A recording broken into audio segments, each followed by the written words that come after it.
And we don't want to exclude them. Because I think one of the big faults of our current movement culture is it's all that stuff. It's all the hard stuff.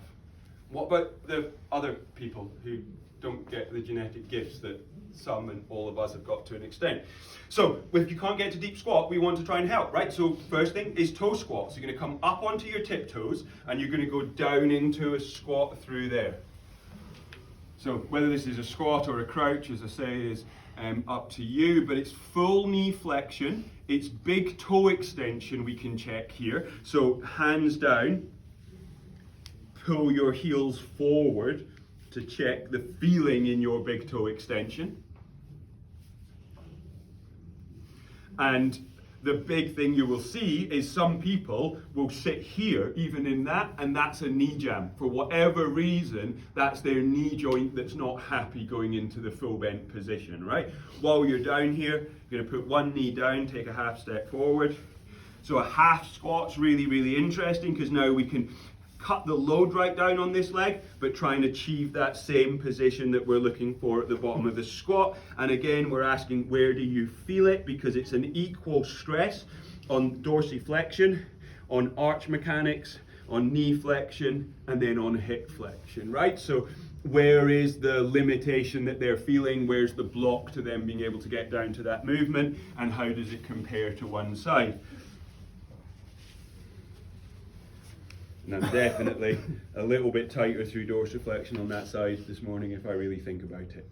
But it is that thing of try not to tell them what's wrong, try and ask them what's wrong, because this stuff is really interoceptive, and the difference between us lot who are good at movement and the lot that aren't is often they're just not paying any attention to their own internal feelings, or every feeling that they ever notice is horrible. They never feel anything good from their body. So trying to show people some good amongst the bad that we're showing them is a really good idea. So we've done that, we've established half squat positions, and then we want to know if the hip joint's going to be competent. So here we're going to keep the whole of the sole flat on the floor again. We're going to bend the knees a little, the hips a lot, and we're going to aim to put ribs on thighs and kneecaps in armpits. You're not fussed about the bum going low, you're really interested in the closure and the comfort through the hip joints there. And then we can advance that a little bit by saying knees apart, and can you get your trunk to actually sit in between your legs in that position. And again, I'm just testing the mobility and the willingness to move of the lower back, the pelvis and the hip joint with the hip squat. So you're breaking it into chunks that can then help you get to where you need to be.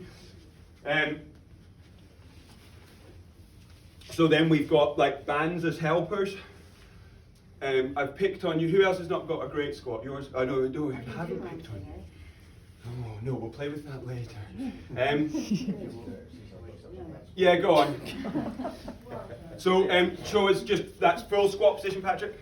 If I go very wide, I'm okay. I've got to go right out there to get that. So the first thing we've got to do is counsel them. That's fine, mate. Like if that's where your hips put it, that's not, you know, that's okay. If I go there, I've got no chance. No. So that's overcoached and self-correcting. Go back to where you were. Is his arch stable? Is his arch present? Just about. He's not really rolling over, and he's certainly not coming into knees in. Okay, so the pattern is dead. Yeah, but groin feels tight. I know.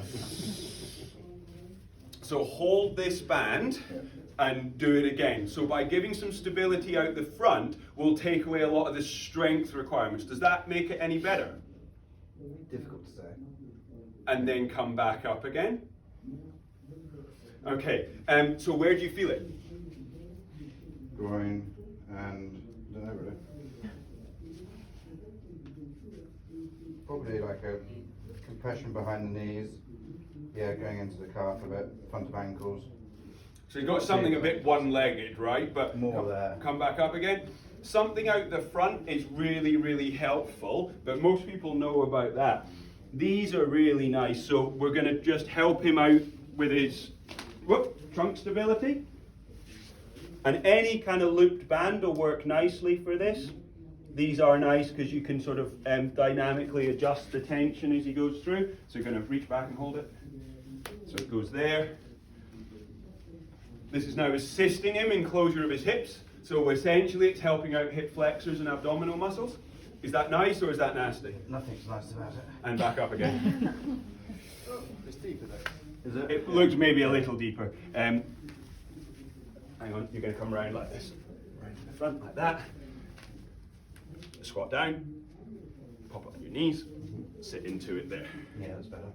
So now we've helped him out with his anterior strength below the knee. We've helped dorsiflexion to stay into closure. And this is what you'll often see is he says it's his hip, but he responds better to something further away because the pain is the overload and something else isn't doing enough. So let me just bang a piece of tape on the front of his leg on that leg and see if that helps. Give you some strength drills for your tibialis anterior on that side. That's me done now. I am squatted for the weekend. Thank you, Patrick. So they're really, really useful. Like, in the nice thing